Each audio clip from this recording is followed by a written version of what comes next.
Hello, good evening. You're welcome to Agenda on TV3. My name is Deborah Kwabla. Ghana's democratic credentials is enhanced in the aftermath of a credible 2016 elections, which saw the election of Nana Addo Dankwa Akufo-Addo as the president-elect. And key to the smooth transition of power from one democratically elected president to another is the transition process, which is currently ongoing. And we have heard that it is characterized with a number of challenges.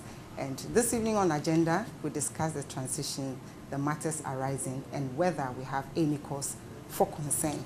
With me in the studio to help to do this discussion, from far left, we have Dr. Eric Oduro-Osai. He's a political economist and a governance expert. In the middle, we have Dr. Roger Coranting. He's the head public sector governance from the Commonwealth Secretariat, London, UK. On my immediate left, we have Professor Nana Esofo-Kondua. He's a political historian, chair, journalism, AUCC. Welcome, gentlemen, to Agenda. Nana, you sit right by me, so I'll start with you.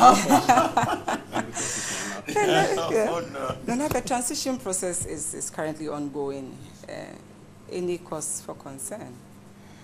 The only cause for concern is what you hear is going on between the minority and majority, and the hub of it is that I think the minority is saying that the government cannot do certain things because you are outgoing. I have my take on that, but maybe just say that the whole country is beginning to be worried about the antics of MPs in our parliament. Successive parliaments, we've got all of these things, cantankerousness, impeding the finality of change. It is not so only with the NPP today. It was the NDC, and you know they are the two who have been interchanging, doing the in and out of office throughout since the restitution, that is the restoration of the rule of law in this country in 1992. Who would have thought that everyone has grown up sufficiently and acquired such an experience that in the first place the nation expects you to do some work, and whether your term is coming to an end tomorrow morning or even the next second after I have spoken, you have to be stopped from doing certain things.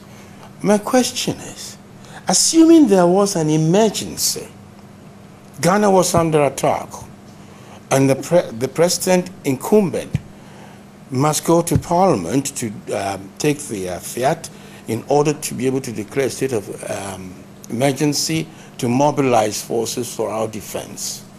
Is he going to be stopped?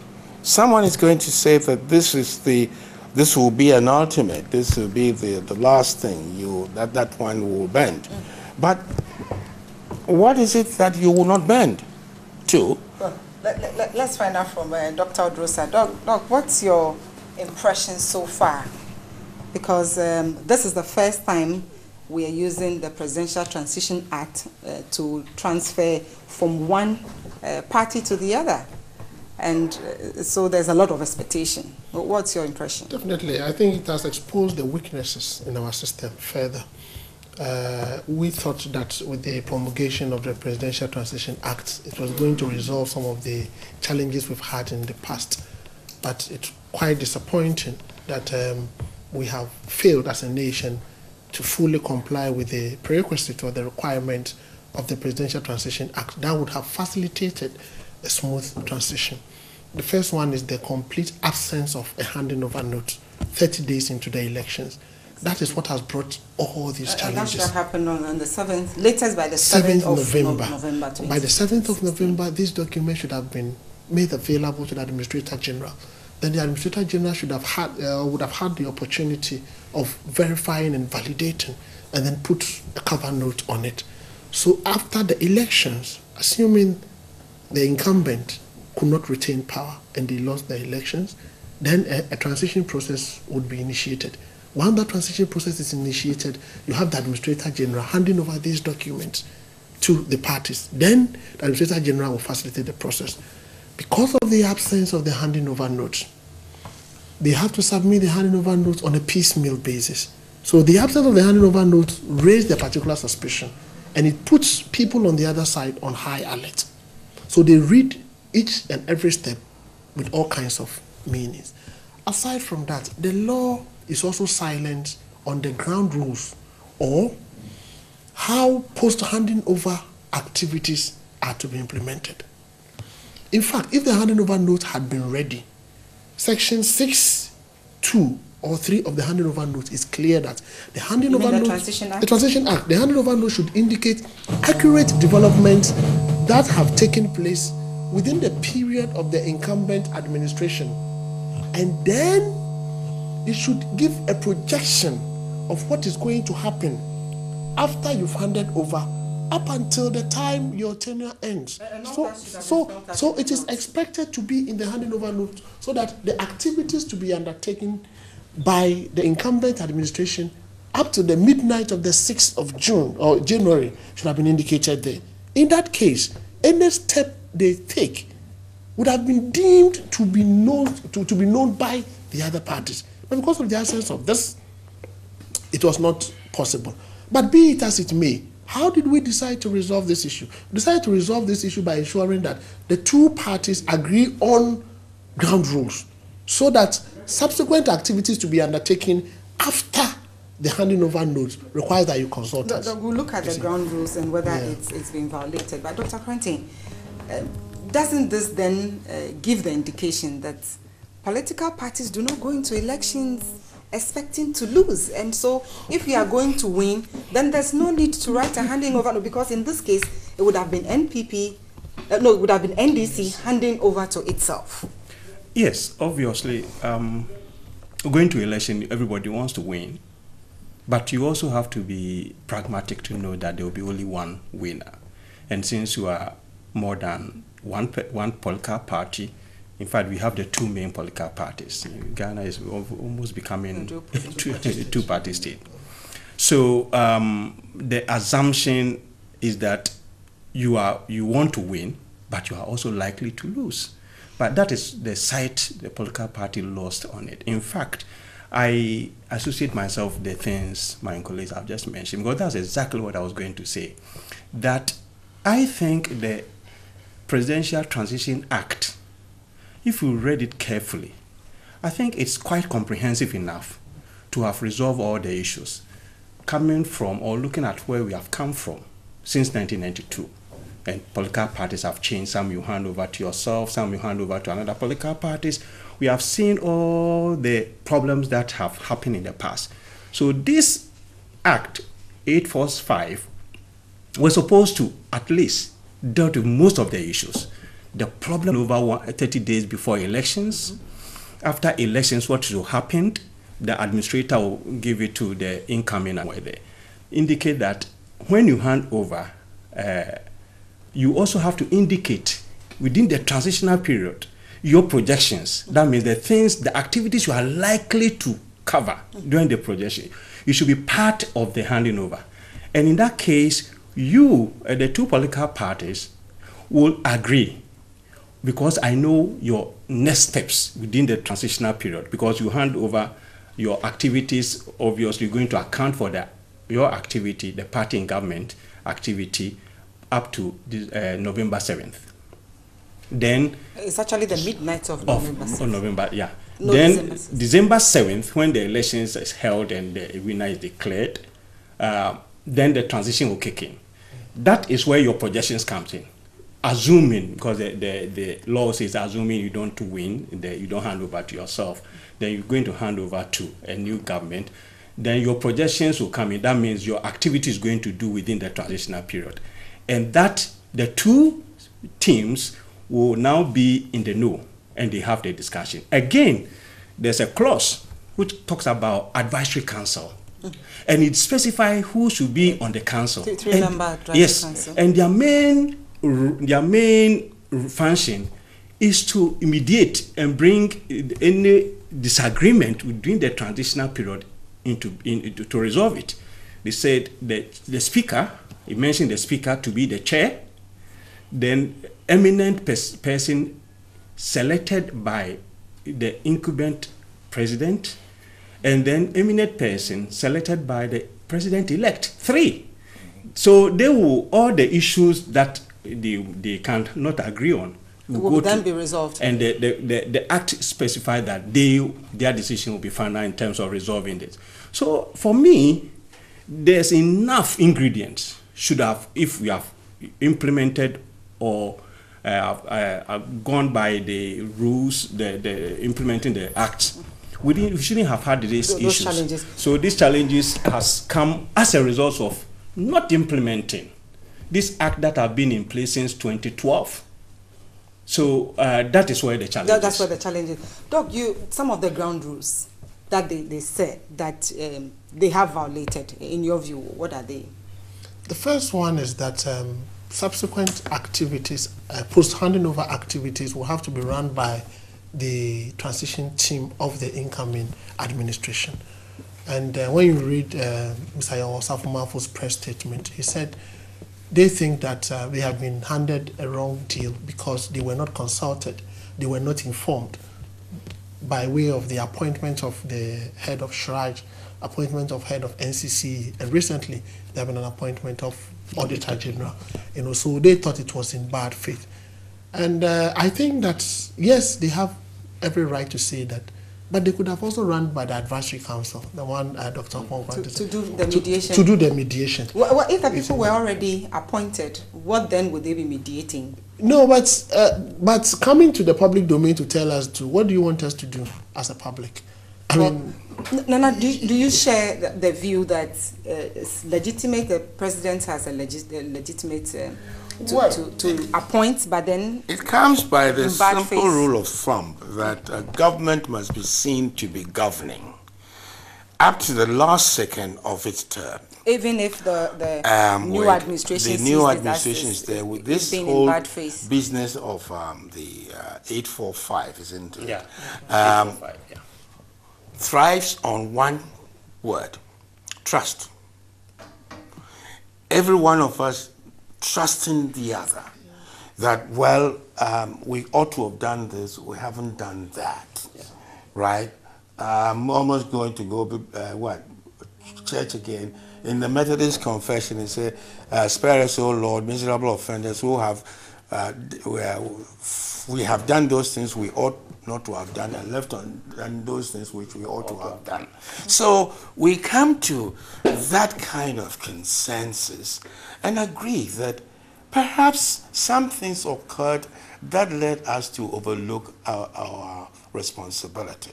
But here you are on the other side. We've already pigeonholed the fact that they also could have gone to the advisory council, and they didn't do it.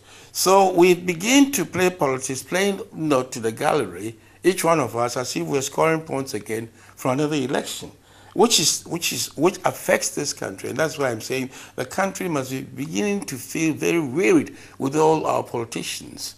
You understand it? And I'm beginning also to feel that we probably are coming back to the 77 situation where a champion then thrust upon us this whole Unigov, and then Fred Akufu also brought in his tenor governors. All of these things, you see, what had happened then in this country was that the country had become disappointed, disillusioned, and dejected of politics and politicians. And that is why. But if they had themselves sat through it properly and conducted well without the gendarmerie that went on, right, on the military side against the people, I think the country would have really listened to and weighed it, and we probably would have had that one through. But be that as it may again, yes, Sir said that it exposes weaknesses. I don't think there are weaknesses in the structure of the terms of the transition provisions.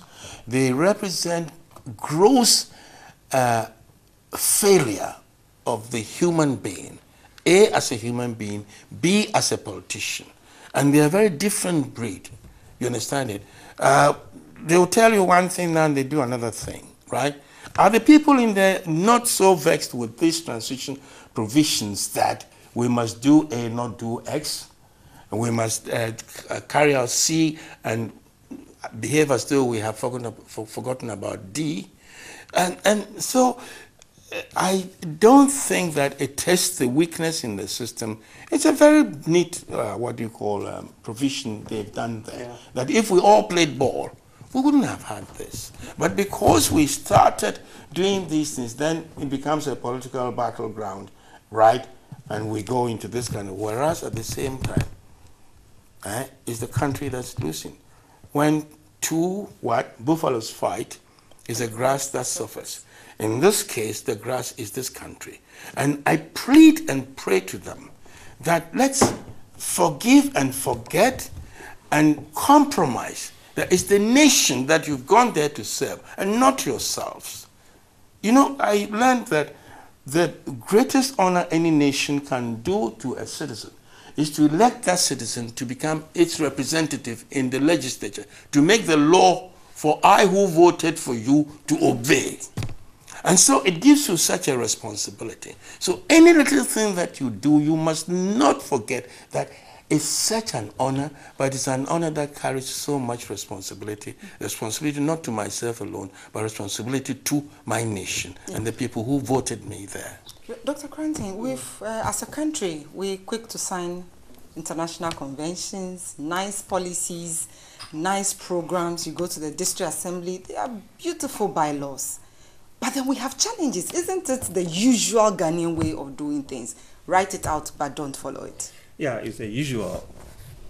But for how long do we continue to allow it to be the usual? Well, it's the usual way. In fact, as you rightly mentioned, the laws, the act, the constitutionals and all that in whole, not only in Ghana, but in the whole of Africa, it's brilliantly written. Always the problem has been the implementation. Always. It's the implementation, enforcement of our laws. And Ghana is very much staring on our faces now. You have this document taking care of all the past mistakes and the grievances and the problems and the challenges we have had during our transition. So a law has been promulgated and brought into being. And actually reviewed. And reviewed. Mm-hmm. Right from the beginning, I recognized there was going to be a problem because the Administrator General himself said his office has not been capacitated. He has no resources, no vehicle, no staff.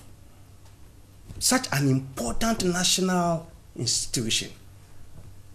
Then the handing over was not there. So it goes on and on and on. The problem is that whether it's a transitional law or act or any other law that we have in this country in our statutory books, we don't implement them. Mm. And as Nana is saying, it's about time we look at our laws and see to its implementation, because it's true that we strengthened our institutions. Because if our institutions are not strengthened and emboldened, then we are going back to square one. It's like we are paddling a boat in the same circle, going around in circles. This, I think, is going to be a wake-up call. And I've also seen over the years how Ghanaians rise to the challenge. We shouldn't take that for granted, but also see improvement in our body politics all the way through. And I've studied from 1992 to the date. Anytime there's a challenge, the following time we try to make good of it. So my expectation is that since we are going through these challenges, of course we're going to resolve it. We're not going to take any arms. We're going to, if anything at all, to go to court. And I'm sure we're going to court, which is a very good thing.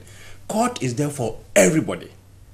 When if you feel aggrieved, if you feel that you want interpretation, instead of exchanging blows, in fact, I've seen in other parliaments across Commonwealth that I've visited, that they fight fisticuffs. They use chairs and throw all over the place. You haven't seen that in Ghana. Ghana, we judge, we talk, we make all the noise, but eventually we resolve it ultimately through court if we cannot resolve it ourselves. So my thing is that, yes, the government in power is still a government in power.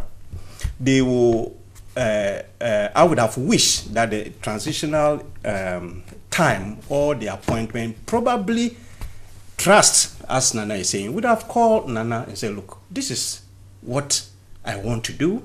Do you agree? Can we have a discussion between the two of us?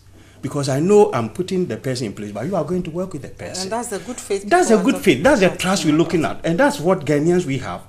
A telephone call inviting the two, the elect to discuss would have solved all the issues. That it didn't happen. So what is going to happen is that, yes, the president have done this. The incoming, the elect says when he also get the power, he will reveal it.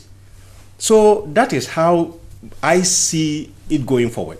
Eventually, if they disagree, it will end up in court, and we will take the court decision. But I will not really be too much worried about these things, because the law is new. It's the first time a sitting government is handing over to another. In fact, this is the first time a sitting president has lost election and is handing over to another, because if it was going to hand over to itself, these things wouldn't have come to the... Maybe we wouldn't have heard much. So it has brought to the weaknesses and the challenges we have as a country going forward. It's part of the maturing process. We resolve it either by ourselves or through court, and then we move on. So that's how I might take it. Dr. Sai, what is it about us that makes it so easy for us not to respect these laws? Because Ghana is known to have one of the finest brains you can find across the world. And so if we can do it, what is the motivation? I think it's the politics of equalization. I think that because the previous administration did it, why can't I do it? And if we continue in that realm, it will not help us. Because in governance, you have to operate on a learning curve. You cannot continue to commit the same mistakes and expect to make progress. And again, what I also realized from the politicians is that they, in most cases, relegate the advices of the technical officers or the civil servants to the background. Because with this handing over note, I know that all ministry departments and agencies, including district assemblies, prepares their annual report. So every year they have the report. In addition to that, on a quarterly basis, they prepare their quarterly report. So indeed, if we were prepared or we wanted to do it, we could have easily pulled all of them together and make them available. I think for some reason, somebody thought that it was not important, so they glossed over it. But I think that in the law, we should provide punitive measures. We should make provision for sanctions. In fact, if it was provided for in the law... Are you asking for another review? Well, if it's so requires, because assuming it is provided for in the law, that the officers, the president, and all other appointees of the president will forfeit their benefits, their allowances, their gratuities, anything that they deserve to be given if they fail to prepare handing over notes. I'm sure somebody would have prompted the president. I'm sure somebody would have worked on this particular document. But then it is there. They fail to prepare it, and nobody is saying anything. Now it is an issue for all of us to deal with it. So I think there is that motivation because we don't have appropriate punitive or sanctions regime within the law. Let us provide for the sanctions regime. Let us apply them. Let people know that we respect our laws. And we shouldn't be making laws just to break them. We should make laws and make conscious effort to implement them. That is it. Well, we're discussing the presidential transition and the matters arising. Dr. Corentin, the appointment, some have said is in bad faith, but let's look at the position of SHRAJ. For instance, SHRAJ is supposed to be an independent institution. That's right. And irrespective of who appoints the commissioner, it shouldn't be a problem. So why is, what do you think the MPP's concern is? Because some people say the president still has a legitimacy to do that, and others, as this 66 of the 1992 Constitution says that the president can't do that. Yeah. And so why should that be in bad faith if the commissioner is supposed to be independent irrespective of who appoints? Well, there are few things, Yes, the president has, in terms of the constitutionality, can do all these appointments.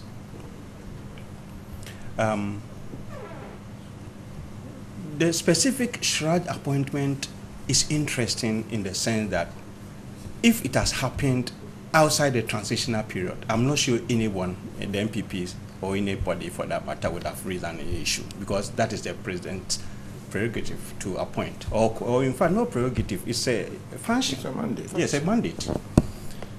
However, because it fell into the transitional period, where, as we're saying, you're supposed to hand over your activities up to a point, and then the law says that you project all the functions and activities you're going to do within the transitional period. So if they have done the handing over properly, all this appointment would have reflected in the transitional period.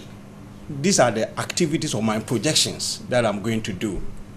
That would have settled it. It didn't happen. So we go back to the not having the discipline to implement properly our laws. Again, I've heard another discussion in the sense that there were two deputies. Shrad. One was a senior one acting, and then there's this one who have been appointed. So the president, in his own wisdom, decided to appoint number 2 over number 1. That is also an issue. Of course, as I'm saying, the president may have the reasons why he might have done that. But the critical thing here is that because it fell into the transitional period, and the law says that give projections as to what you're going to do, and that didn't happen. That is where all these issues are coming up. For Shrad, it's the same thing. And in fact, this afternoon, we read today also that they have done the Auditor General, all within the transitional period. So much as the president has the mandate to do that, by the Presidential Transitional Act, he should have also projected or notified the president-elect. So I think that is where the challenge is. But nobody can say the president didn't have the right to do. People are using ethics and morality and all that, and I like Nane's point, trust. You see, if you want to build a country, you want to build a nation, bring these two political parties who have wrought a very abrasive but aggressive campaign, and one has emerged, you realize that there will be that tension. And most of the time, you see that tension will carry on through the transition, particularly in the past. That's why this law coming into being would have brought them together. Trust, so that, yes, we are together in the same boat. You are coming to take over from me. Why can't we sit down and have a telephone chat? Then we instruct our team to do similar thing, So for me, the issues are largely because it fell into all this appointment fell into the transitional period where there should have been some communication around this appointment. It didn't happen. That's why it's raising all these challenges. Dr. Josai, does it really matter? Because all these appointments are to state institutions that are not supposed or perceived to be partisan. So does it really matter?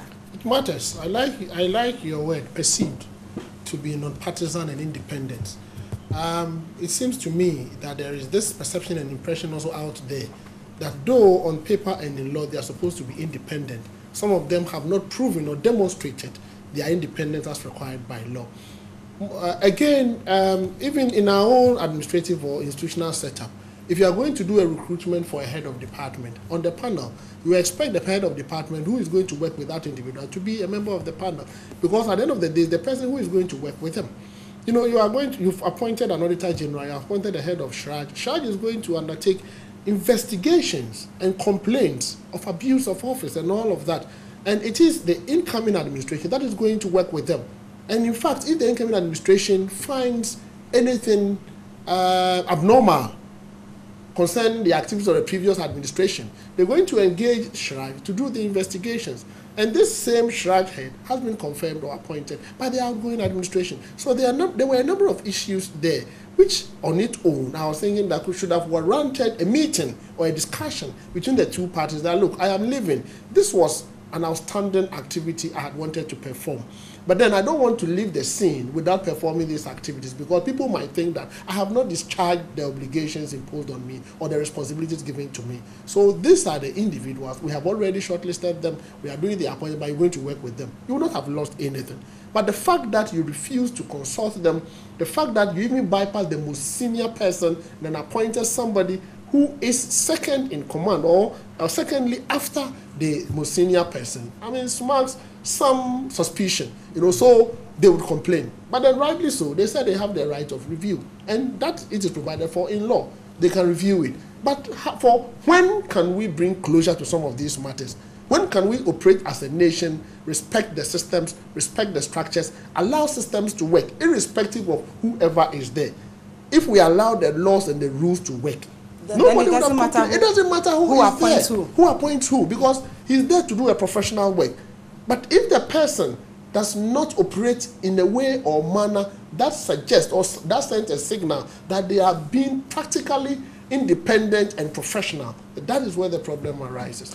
No, some have said that if we had easier access to information, then whether you are in government or in opposition, you have relatively clearer picture, and it would have fixed some of the challenges we had with the handing over and also some of the appointments. People would have known that some of these things were ongoing, and they would have known the states of, for instance, the economy and all those things if we had easier access to information. Well, that's theoretical.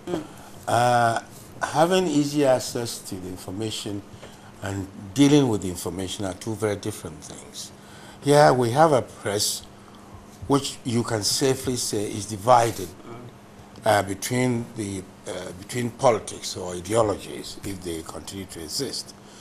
And it would have been very difficult because of the penchant to sensationalize the most infinitesimal thing that is found or dropped as an information. And I think that's one reason that is holding them back. But generally, the media thinks that all the politicians are scared of the bill or the act going to expose them unduly. It's simply because they have caused the press to be divided politically, and if you put all things together with the mixture in the press we have today, professionals and non-professionals, and what other people call stomach journalists. But we still have a lot of media people doing very professional work. Yes, and they are not in the two divisions. I'm saying in the mix. They are not in the two divisions. In the mix, you have the populists and you have the really strong-minded, independent persons who want to do a good job to inform the people and let the people know what's going on. I say access is one thing, activating the information you get is another thing. But I want to go back. Maybe the exit for this hoo-ha will be perhaps we shall quietly let it be a convention that between the incumbent and the incoming and the elect, they should between them have a kind of privy counseling, right? It's possible, but it's been made impossible simply because in this country we have for many years regarded every appointment as political. Be the person supposedly on paper to be as independent as we are now citing or not, as soon as A gets into that place, it's a political appointment, isn't it? And many of our state institutions have not worked simply because we have got that perception, and in some they may be proven to be so, that they are political appointments. And the very people who go in there, instead of being professional at their job, begin to let everybody feel that they owe allegiance to the person who appointed them. And nobody else has authority other than himself or herself and the person who appointed them. So you've got all of this, and I'm saying that maybe in what we want to suggest, General, that it's got to go to a review. Review in the sense that at the end of the day, you know what is going to happen? We're going to write a doctor's prescription card for ourselves in the terms of transition. You know what I mean by doctor's prescription card? Yes, because much of the things that are now in limbo and we are wrangling about was not specifically spelled because the persons who crafted it thought, I believe, in that spirit that, oh, we are human beings, we ought to be able to understand that A comes before B. You understand? And the processes continue. So if this were so, then I don't think it's wise for us to say where we go to court. In fact, we say, you understand? But it isn't everything that I must be saddled with. And so I feel very, very sorry for the courts that they are left to carry things that we, all of us as human beings, ought to have done without going to court. Immediately it goes to court, you further divide the country. We become divisive because it's a country that is so polarized politically that everything that we do, this transition thing, in fact, is a doctrine for merging these differences, these divisions down the middle. And yet, here we are, we started the division. You know, don't you think that going to court rather helps to settle the case? Dr. Quantum, what do you think? I said, settle the case rather than divide us. No, the court settles it. You are not stranger in this country. When courts make decisions and my side doesn't think it favors me, the judge is what? The judge is so and so. On the other side. So, I mean, that's why I'm saying that it saddles them with too many problems that are wholly unnecessary, but they have to do it as their job. And I'm sure they are in trouble right now among themselves what they're going to do when this comes up, if push comes to shove. I pray that doesn't happen that way.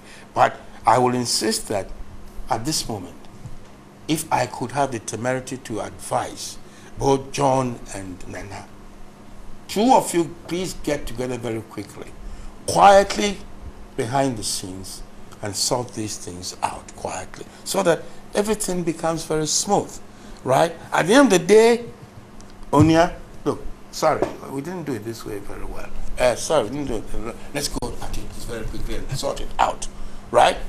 Out of the public glare. And nobody speaking to the press either, because they will play it to the galleries according to their political attachments. So what we've got to do is, I would appeal that both John and Nana should really, behind the scenes, they know their telephone numbers, they know themselves, right? They could call themselves and meet quietly and resolve this matter. It's a matter of goodwill, as I said, trust. So if the trust comes from the two of them, mutually agreed, that all will minimize all the these things, and we would have overcome it quietly. Dr. Odrosai, comparing this transition to 2008, when NDC was handing, President Rawlings was handing over to President John Agyekum Kufuor, we have come a long way. Definitely we have come a long way, and I think because of the challenges we had within that period, that compelled us to evolve this particular law. But again, society is dynamic, we are growing.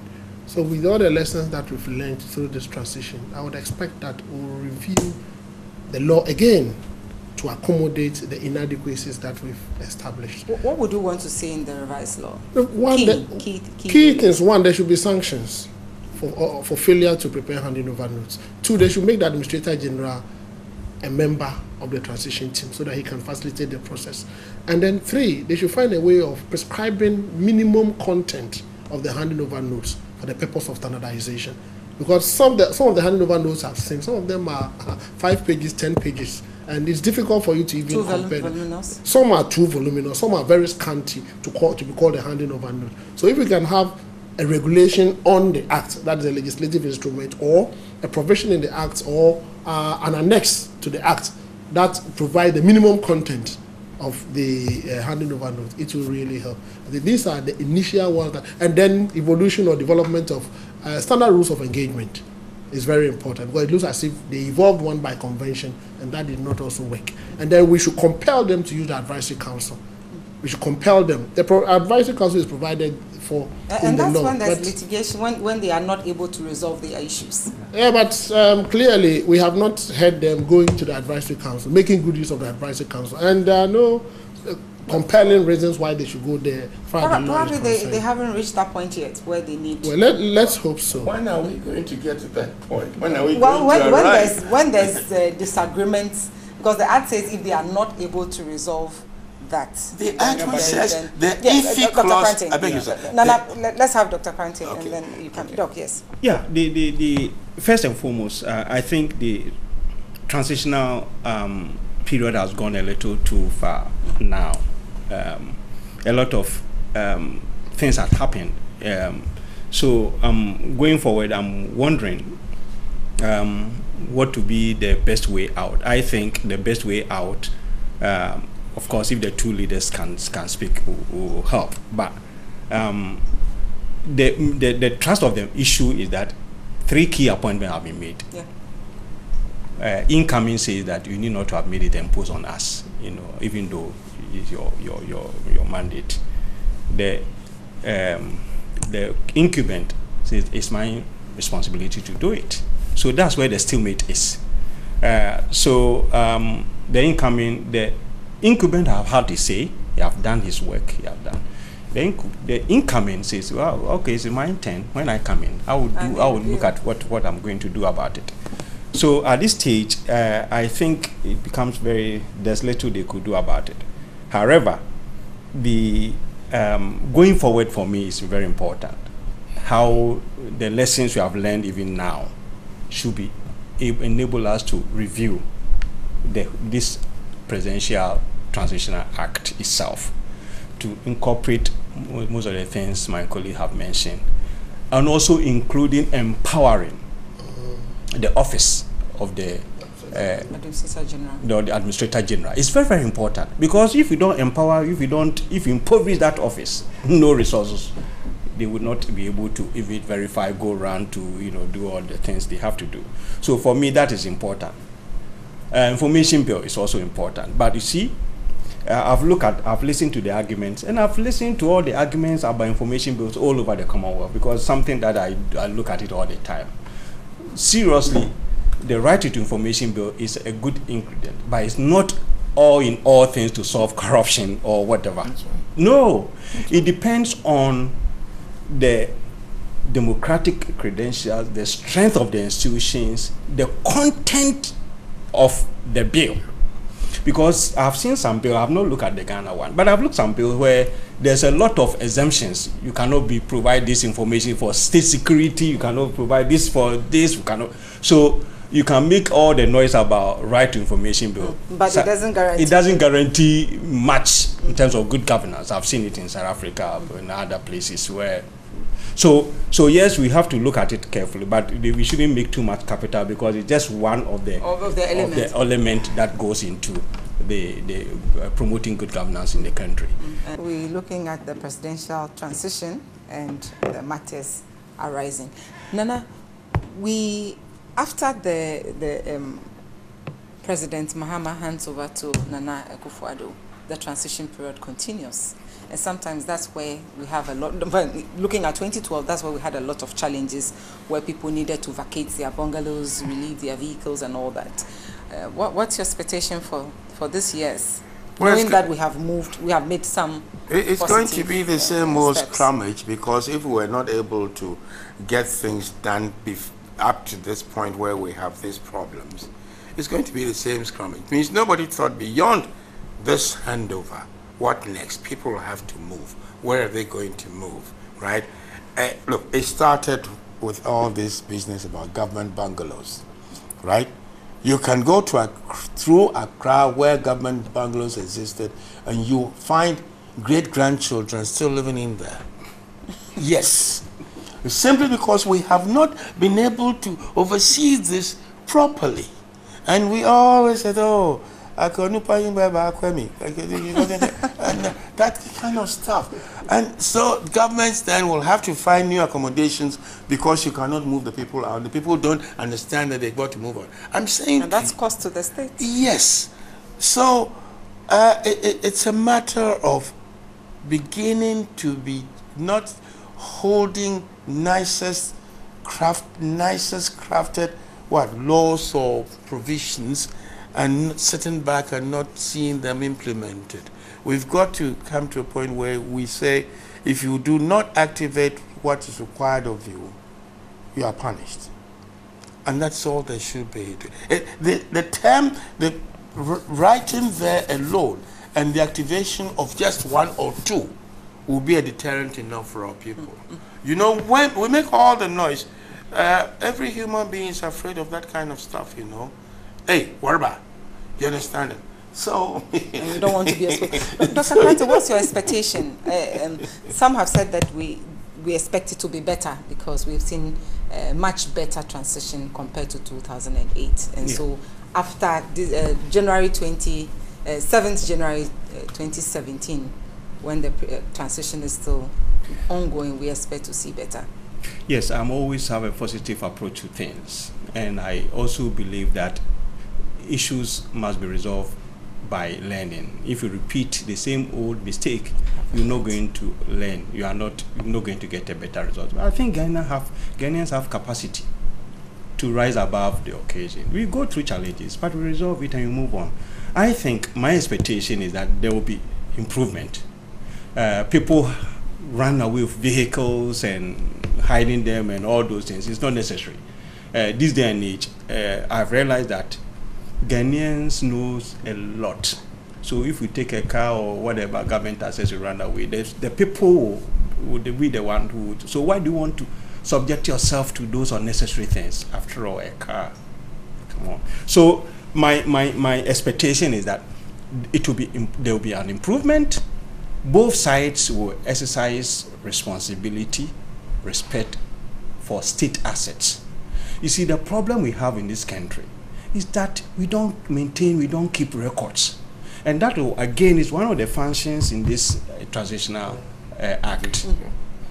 Where the stock taking. Yes, the Administrator General was supposed to take stock before they get in and when they are leaving out of the government assets.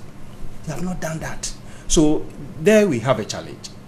And I'm thinking that given all our past experiences, we're not going to repeat the same mistakes and getting people wept out and chasing people here and I quite remember President Kufuor, even a house that was allocated to him.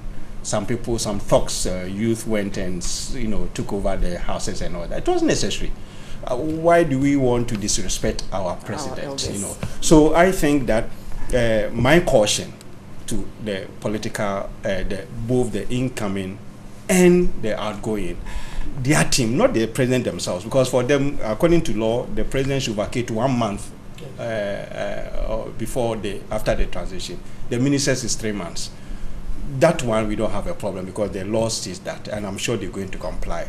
But all others, there are other things like houses and appliances and all those things. That's where the challenge is. That's where the challenge is, and I hope they will do it. They will do it better. Right Dr. Dosa, the other thing that we usually see after transitions is renovations, and that also is huge cost to the state. What's your expectation this time? My expectation is that they should have captured the state in which they are handing over the assets in their handing over notes. If it's not captured, that's going to be a challenge. And I think that all these things that we are seeing is happening at the national level. Let us also address our mind to the fact that there is also the sub-national, the district assemblies. We're going to have our own handing over challenges there. Because the incoming administration would appoint district chief executive, and they will take over from district chief executive at the district level. They will have their handing over business there. But whichever way we look at it, let us use the lessons we've learned at the national level to facilitate smooth handing over at the district level. But let us do this at a very minimal cost to the average Ghanaian so that we'll be able to save some money to promote development. The most important thing is that let us document the lessons from this one and then use it to improve the process. 4 years to come, we shouldn't be talking about these things. We should be talking about moving the process forward. Today is Christmas Eve. Now, I'm sure there are loved ones and family out there. We have a few minutes, so in 30 seconds. Definitely, I would want to wish my mother and my family a Merry Christmas and a wonderful New Year. Awesome. Doctor? Well, I also wish my family who are in London, Joyce and my twins and my 4 boys, Merry Christmas. I also want to wish Prof. Sabede, who is my father-in-law, brother-in-law, but my father and my sister. Also, Merry Christmas. Yes, Merry Christmas. Have very few seconds. I'm the odd one. I come from Elmina royalty, and Elmina and Scots people are the... And now we have to go. Yeah, they are the only ones who keep the Gregorian calendar, so we don't expect spend anyway. Okay. Merry Christmas to everybody. Merry Christmas to everybody. Merry Christmas to the TV3 team, 3FM team, my family, especially Michael, Ernest, Valerie, and Stacy. My name is Deborah Kwaba. My guests have been Dr. Eriko Drosai, and we have Dr. Coranting, and we have Nana, Professor Nana Esif-Kondia. Thank you so much for being part of this discussion. Merry Christmas to you. Enjoy the rest of your weekend. Bye.